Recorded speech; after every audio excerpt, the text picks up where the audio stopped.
Welcome to Developing the Leader Within podcast, the podcast that brings you leadership insights from the brightest minds shaping our world. Join us as we dive into conversation with trailblazers, innovators, and change makers, spanning every corner of the globe. Get ready to explore new perspectives, gain actionable insights, and become the leader the world needs today. Unleash your potential. Tune into Developing the Leader Within podcast on your favorite podcast platform. Let's embark on this transformative journey together. Developing the Leader Within podcast, leading beyond limits. Welcome back, everyone. If you haven't subscribed, please do so right now, as it will help us getting our show to others and help us get to our next milestone. Today, we are speaking with Eduardo Arabu. Eduardo is the CEO of the National Hispanic Corporate Council, NHCC. He is responsible for the day-to-day operation for the NHCC, which convenes corporate leaders to connect, learn, share, network around thought leadership, best practices, strategies, and resources to maximize corporate performance. He is also a fellow co-author of the Latino Leadership Playbook. Eduardo, welcome to the show. Thank you, Enrique. Thrilled to be here.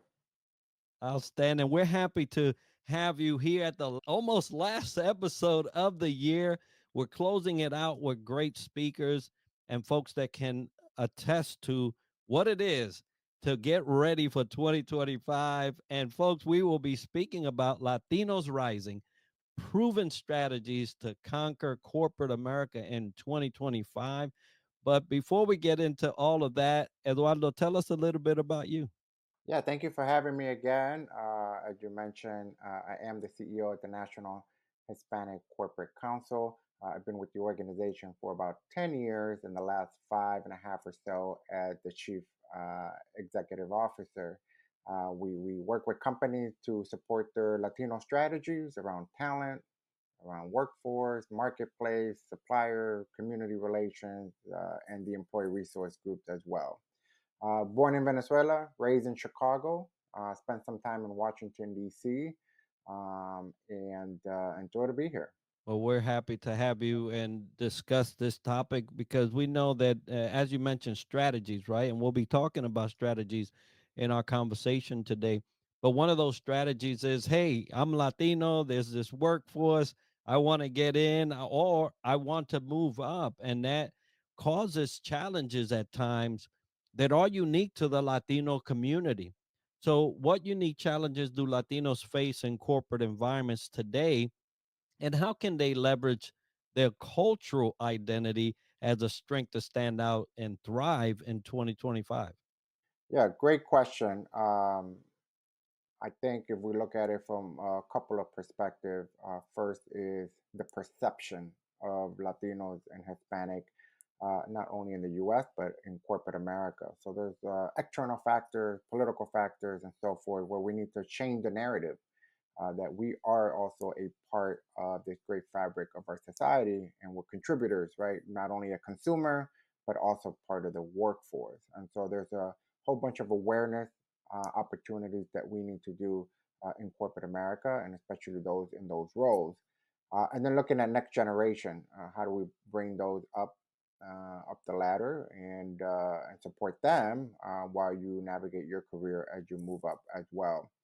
I think one of the areas that we are known for is as Latinos, we are doers. We get the job done. We work hard. We keep our head down. We don't toot our own horn. We're very collectivism. We accomplish what we need to do, and we do the work. However, we're not seen as strategists, and those are the next level for folks who are in the management level, frontline management, and trying to move up. Is we need to be seen as strategists. Folks that can not only get the work done but can oversee team projects, business units, and other areas to meet the objective of the company. And so we need to figure out how to show up and show out more often. We need to celebrate our wins, celebrate our work. We need to request new opportunities, and state our interest so that we're able to move up. Part of the other thing is from an early career perspective is some of the folks in charge in talent acquisition are not working with Hispanic serving institutions, tend to say that Latinos don't apply for certain jobs, that we can't find them, all sorts of excuses. With almost 63.5 million Hispanic in the US, and a growing market share of the workforce population, we're having more and more doctors, lawyers, engineers, accountants, whatever it is in your respective industry. And so it's more about how do we coach and elevate our community to see themselves in roles, whether they're in high school and college, or coming to the workforce for the first time. How do they see themselves in these roles? You don't know what you don't know. So, what kind of job opportunities are there through the college pathway or through the apprentice pathway? It doesn't always have to be white collar, but blue collar opportunities as well. So, I think as a community, we need to educate next gen a little bit more about the opportunities that exist. And then once you're in, say, corporate America and so forth, you know, how do you navigate? How do you figure out the unwritten rules of the company to figure out how do you get from where you're at to where you want to be? Continue to do the work, continue to work hard, and have competencies in those areas, but then figure out how do I get to the next level? What are the resources I need? What is the pathways? Who do I need to help support? Can help support me in that role, and so forth. And so I think those are some of the challenges, just kind of high level. What we can do is leverage our identity and our cultural attributes, our superpowers, so to speak, to showcase, hey, these are my traits. This is what I can do, whether it's being bilingual, bicultural, understanding that cultural competency, whether it is connecting with others, connecting with communities, understanding, bringing perspective, all sorts of things that are valuable from a cultural aspect to help the company navigate. Um, Profitability and better resources and so forth. So I think again, one is educating ourselves on our uniqueness and as Latino leaders and understanding self identity. The other part is bringing awareness and educating non Latinos on how all these attributes could be beneficial to the overall business operation. Yeah, great suggestions there and great points to attack in 2025. If you're Latino, you're looking at increasing your footprint or just increasing your revenue every year. You're looking at taking one of these and implementing it. And you were right by saying we don't know what we don't know. And as community leaders, that's where we come in to educate. And so this is a one team, one fight type of deal when you're talking about helping the next generation move forward. And so I love those. Thank you for sharing those.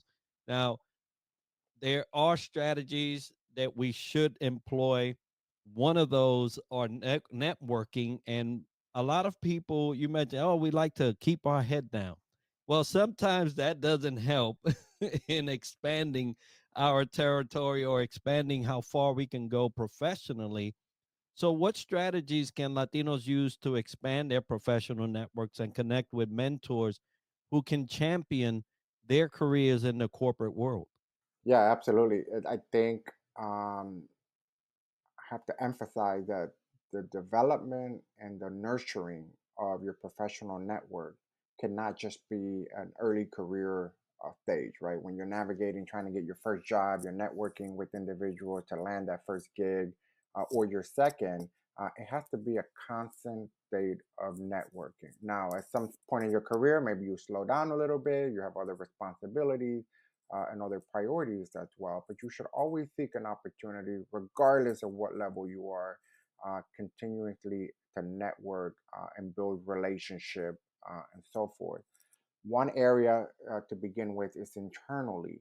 Once you get to your role or you're in your active role, is to figure out internally what are the networks, how do things get done, who gets promoted, why, by whom, in those areas. And so there are opportunities for you to get involved with the employee resource group from a volunteer perspective, a member, a committee, or even leadership role, where that gives you the visibility that you need to showcase your work, right? You continue to do your work hard, your work, and then looking for ways to showcase, give you access to leaders, opportunities where you can say, this is who I am, this is what I've done, this is what I want to do. Give me the opportunity to do so. And so the employee resource group is an excellent avenue or channel to be able to identify those opportunities. The other one is if you're with the Office of Diversity, Equity, and Inclusion, or it may be different terminologies in that function, but they have opportunities to have you represent the company at conferences, at job fairs, volunteer opportunities in the community, and so you're coming to do a little bit, extra work that you're passionate about, that you care about, to support the overall business objectives, and so that gives you additional visibility, and so forth. The senior leadership has much assets that you can get. You report to your manager, but the leaders of that function and even other senior and executive leader, any opportunities you have to connect with them also expand your network. And so those are something to do internally. Now, looking at it from an external perspective, you should get involved based on your company's industry with industry association or professional association. If you're Latino, the Hispanic bar. If you're in engineering, Society for Hispanic Professional Engineer. If you're in accounting and finance, of course, Alpha. The MBA folks, the Hispanica, and many other organizations, even ours, the National Hispanic Corporate Council and the Latino DEI Collective as well. So they'll give you opportunity to talk to your peers at other companies and learn not only thought leadership and best practices and strategy, but network and also future career opportunity to showcase your work externally, and so forth. Especially, let's just say you're a manager or director, if you can connect with vice presidents of other companies that can at some point bring you on when those opportunity emerges, continue to create those opportunities. Uh, Personally, you should have a board of directors, and that should be folks from, I guess, internal, external colleagues that you have, friends, relationship, that have a stake in you. That we're mentors. You have someone who can help you navigate your finances, financial service expert. You're into buying homes and building a real estate portfolio. Having a real estate professional on your personal board of directors. The folks that are you connected with and have a stake in your development and growth, and can provide resources and help you navigate how to manage your career forward. There is an important difference between professional network for mentor. Of course, you need mentors in your job function, in your industry, in your line of leadership as well. But I think sponsorship is something that you also want to figure out how to cultivate. And the difference between mentorship and sponsorship, mentorship provides you with tools and resources, advice, and guidance. Sponsor, advocate for you when you're not in the room. When they're looking at succession planning, when they're looking for the next project, the next leader, the next promotion, you want someone in that room to say, hey, so and so is ready for that promotion. It's ready. I trust. I advocate. I've seen the work and so forth. So someone who can advocate for you when you're not in the room is critical. And as you move more and more senior into your level of career, you need more and more the sponsorship. I think many of us have mentors, if not get one, or a couple, but as you get more into the director VP role, the sponsorship comes to play, and it's very important. And again, I cannot stress enough, you have to actively be doing this work as much as you can, and not just wait for an unfortunate circumstance of a layoff or a resignation or some changes in your life where you need to find another role, another responsibility, or something else, and now you don't have the network, whether it's on LinkedIn, social media, personally, at work, outside of work, or industry, you want to position yourself in a way where whatever happened to your current role, you are being sought after, you are being recruited, you have options, you have opportunity, rather than reintroducing that at a later stage in your career. And so, again, very important to continue that and to cultivate those relationships, mentorship, sponsorship, and figuring out, try to be one or two steps ahead of your future growth and what kind of individual do you need in your network to be successful. Yeah, absolutely wonderful comments there. And I know that in my professional life, had it not been for sponsors at certain times and junctions in my life, I wouldn't have been able to even perform at some events or even do some things if it had not been for them vouching that, hey, Enrique's ready for that, as you have mentioned, and he's the one that we want in that position. And it has been a marvelous experience for me. So, along with mentorship, I do agree sponsorship needs to be a part of your plan as you network. Now, we have had several comments about planning, strategy, and networking. But you mentioned something that keyed in very loud to me, which is, hey, you have to do the work, right? And in doing the work, you have to have certain skills and abilities, right? So, in a rapidly changing job market, what key skills should Latinos focus on developing to remain competitive and position themselves as indispensable in professional environments? Yeah, great question. It's something that, again, we have to cultivate. We have to be in the pilot seat of our own career.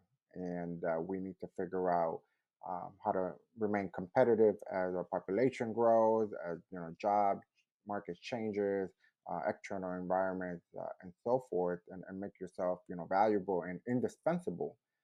So at least they'll give a second or third consideration if there's like a layoff or termination or something like that. Really find a way to keep you in that role or make sure you're on the list of priority for a transfer of function or department, and so forth.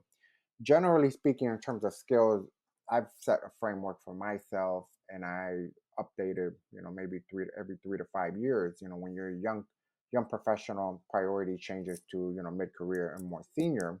But the general framework is always seek out a couple of things. One is academics, continuing education, learning and development, returning to school. If you haven't finished a degree, try to finish it. If it's a 2 year associate, excellent, go there. Certification, just training and webinars and looking MBAs, whatever it is, continuing to have a thirst for knowledge, for learning, for development, adding credential, whatever that looks like. But academic is one. The other part is experience, and more so for those who are in the early career. You have the great degree, great background, great academic, but no job experience. So if you're in that phase of your career, the internship, the co-op, the apprenticeship, other opportunities there. If you're more senior roles, making sure that the right roles are elevating you, from an experience perspective, looking at project-based, ERG leadership, global assignments, things like that that can help elevate your experience, what you may not have, and try to capture that. If you're not getting a promotion because you're missing some financial related function, how do you get that experience so that you can move to the next role? The next part is leadership. Leadership is what drive companies and organization. We get paid to solve problems, whatever those problems may be, from a customer, or workforce, or supply chain, or whatever it is, to be a thought leader and provide leadership in that area. So again, whether you're on early career campus activity, related, student government, marketing club, business club, when you're in a more senior phase of your career, employee resource group, uh, project leadership, committee leadership, volunteer leadership, board governance leadership, nonprofit, all sorts of different things that goes around the development of leadership, managing people, managing budget, meeting expectation and deliverables. And the last part is the network, which alluded to the earlier question, constantly building a network of folks, again, peer to peer, a network of mentors, a network of sponsor, a network of next future job opportunity. If you're in finance, society of CPAs, right? Learning who are the agencies, search firms, all sorts of different things that help build network in your function, in other function that you may be interested in, other passion and interest group, but continue to develop relationship and nurture those to expand your network. And so academic experience, leadership, and network are four categories in a framework sense. Individually, the hard skills, having the competency in doing the work that you're doing, be good at it, excel at it, be the champion, be the go-to person for that specific task, function, discipline, responsibility. uh, Brand yourself that way. The soft skills, communication, interpersonal, leading teams, all that good stuff is also important to complement the hard skills with the soft skills. We tend to face a lot of imposter syndrome, and so overcoming that, it is a skill, and there's some element to that to help you overcome that. And my formula is on overcoming syndrome, imposter syndrome, is if you're competent, you'll get the accomplishment. And when you have the accomplishment, you'll have the confidence to lead. So you're very good at work. You're going to get the recognition, awards, promotion, whatever it may be. And all of that leads and fuels confidence. And when you're confident as a leader, you're able to overcome that imposter syndrome. So that's my formula there. And finally, any ways, again, to go from a doer to a strategist, to identify P&L, profit and loss, responsibility, global assignment, any way that can brand yourself above and beyond, leveraging your cultural identity, leveraging your hard and soft skills, building your network. All of that should help you have the tools that you need to elevate and excel your career. Absolutely. And I've seen some of that play out in my own life as I was trekking on that with, yep, I put that into play, or I missed that. And so it's important for you to cultivate a relationship uh, with this process, right? You have to be able to be invested in yourself in order for someone else to recognize whether they should be invested in you as well. So great tips there. Now, one of the challenges that I've seen myself, and I know many others from the Latino community, is the requirement at times or the ask for us to be not so cultural, right? We have this culture about us, and we bring it wherever we are. It's part of our authenticity. So, and I've seen that clash for myself in ways that weren't healthy. Right, the demand was not uh, conducive for me to perform at my peak when you're asking me not to be such and such, right? And so, how can Latinos advocate for greater inclusion and representation in their workplaces while balancing cultural authenticity with corporate expectations? Yeah, the corporate culture is very important, and those are questions to be asked during the interview process. If you're joining a company, once you're in a company, it's navigating that culture and understanding on how things operate, and the personality of the company, and figure out what how do you want to play into that. Do you want to accept that culture and blend in and to be successful? Do you want to be different? That's okay too. But understanding how the culture comes to play in corporate America is very important in terms of navigating your career. That being said, I think we also have to take a step back and do some self awareness on ourselves and our community. As a Latino, do you identify as a Latino? And what type of a Latino? There's several types of Latino categories, so to speak. Not stereotype, but not to pigeonhole everyone in certain buckets. But some of those buckets can help you figure out how to turn it on, turn it off, put it on medium, or whatever it is to navigate the environment that you're in as you want to navigate that. Some Latinos are unapologetic, very out there. They're Latino, you see it in their name. They're pro Latinos and everything that they do. So if that's who you are, to learn how to play that into the identity of the company. On the other spectrum, there's invisible Latino, right? You don't know that they're Latino. They may not have a Latino sounding last name. Other elements that, they don't really bring it out. Maybe they don't speak the language or so forth. And they're considered invisible Latino for whatever reason and so forth. So how does that play into? Are there benefits? What are the pros and cons to being in any of these type of Latinos on that spectrum when it comes to your participation in corporate America? So I think that's important. Becoming self-aware and navigating yourself culturally through the company's culture. Um, I think there are other opportunities for um, self awareness and awareness of Latinos in general, of understanding our community better, right? As Latino, we're not all united, we're not a perfect community. And so, how do we understand a little bit more about intersectionality and who, what, when, why of Latinos of certain part of Latin America, and embrace that Afro Latino, Latino Asian, Latino pride, and then those who are Latino veterans and other intersectionality of the Latino community in everyday life, everyday mainstream America.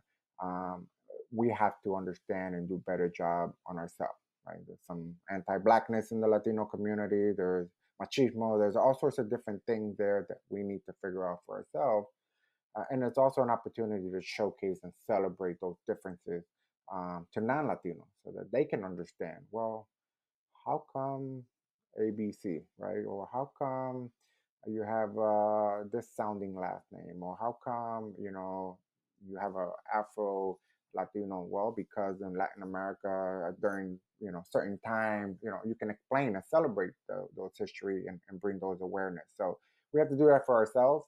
And then we also have to educate others so that they can understand that connection there. And I think all of that builds into allyship and inclusion and belonging within our Latino community, that all Latinos are welcome, whether you speak Spanish, dance bachata, salsa, merengue, or anything culturally aspect in there. If you say you're Latino, you're Latino. Everything else doesn't really matter. You're part of the community. Now, if you don't want to be part of the community, that's up to you. We won't do a scapegoat on that individual or anything like that. But try to figure out ways to learn why that individual background or self-identify a certain way. And again, um, support other communities and that intersectionality again with other culture. And here at NHCC, we're proud to have a annual calendar of those conversations. We do Afro Latinos in corporate America during African American Heritage Month, bring that intersectionality. We talk about Latina history during Women History. We talk about Latino pride during LGBTQ plus IA month. We talk about veterans, Latino veterans during Veterans Day, stuff like that. So we're always trying to bring elements of mainstream America with the Latino community that as our population grows, we are still part of the backbone, part of the fabric that makes the United States.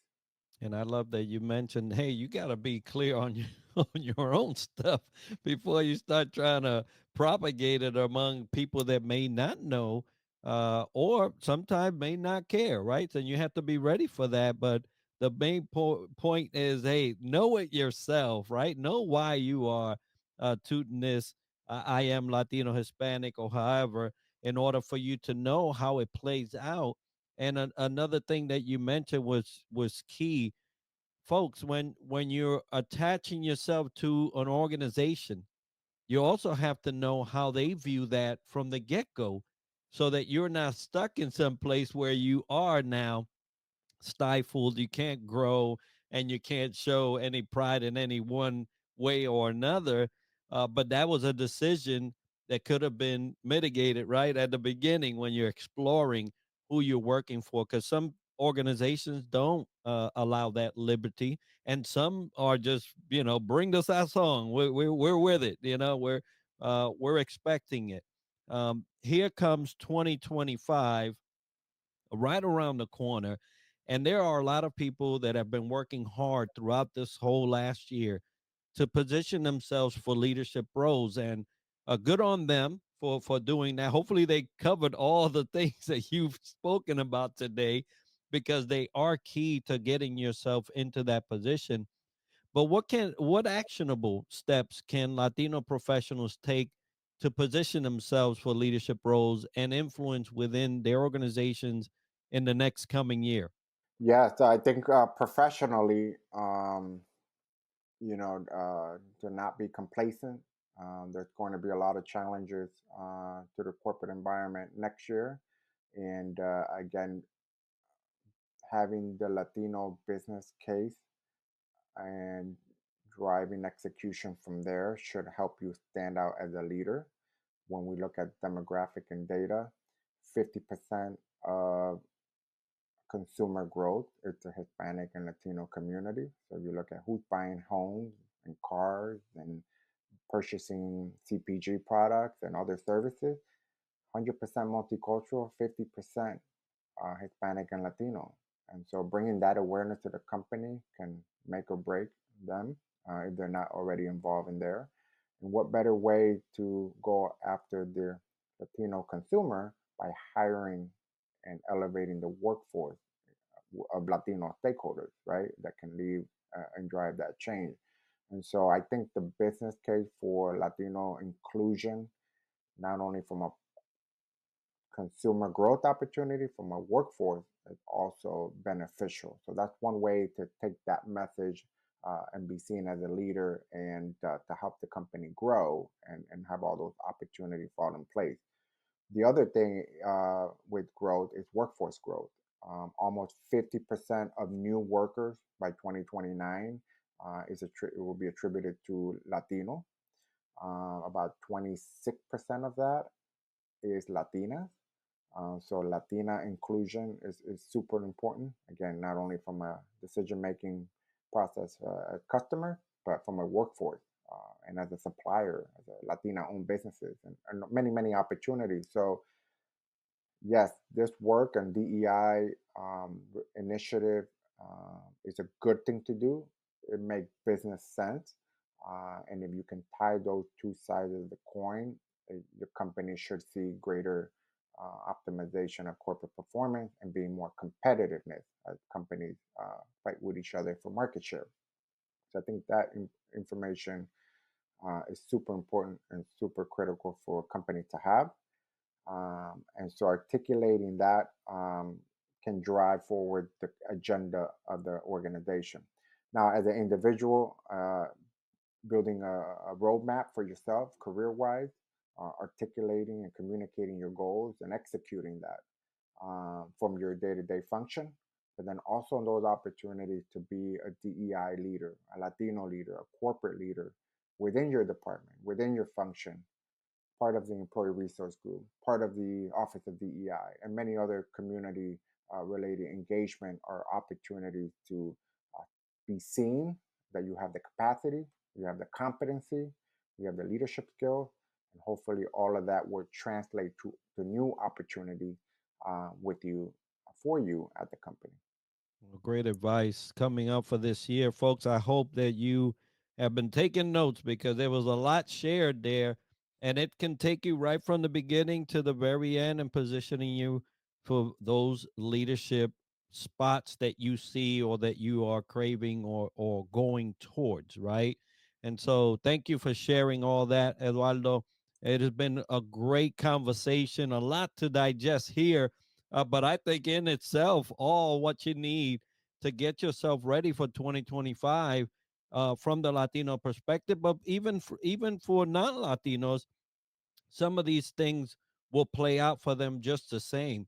What do you have coming up this, next year, or recently here in the next 3 months? And where can the viewer listener follow you or support you in what you're doing? Absolutely. Thank you for that opportunity. We are getting ready for our 2025 programming on our calendar of engagement. Will be rolling out soon. So there will be lots of hybrid, in person, and virtual opportunities to continue some of these conversations that we have. We have four exciting platforms slash initiatives with the NHCC. It's more about the comprehensive strategy for Latino segment around workforce and marketplace. Excuse me, in those areas. And we'll have those such feature webinars that I mentioned earlier: Afro Latino, Latinas, Latino Pride, Latino Veterans in Corporate America, all those great conversations. So there's opportunities for speakers, panelists, moderators, and others. And we'll also have our annual conference, and that is celebrating our 40th anniversary. And so we'll be convening our corporate members to continue these conversation on Hispanic inclusion in corporate America. The Latino DEI Collective, which is a platform for Latino DEI practitioners, Chief Diversity Officer, VP of DEI, those with those titles and functions, will also have their own share of webinars and in-person meeting as well. And then for the Employee Resource Group under CLEO, we have exciting programming opportunity for governance, operation, programming, how to plan Hispanic Heritage Month, all sorts of different things around the country. So there's opportunity for ERG leaders to get involved with that.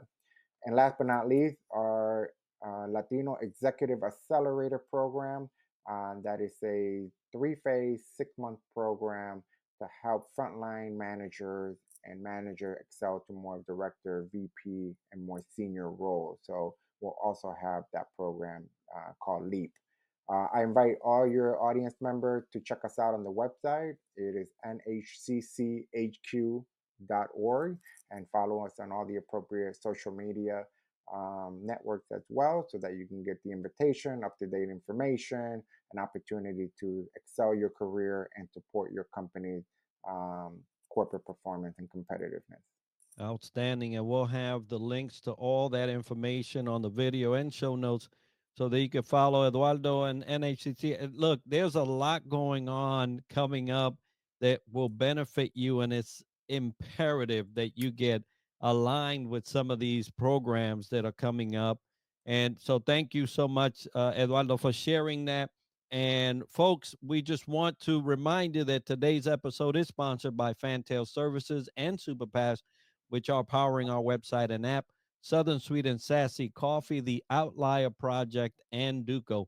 And if you've enjoyed this episode and learned something interesting about the topic covered today, make sure to subscribe and let us know by leaving a comment.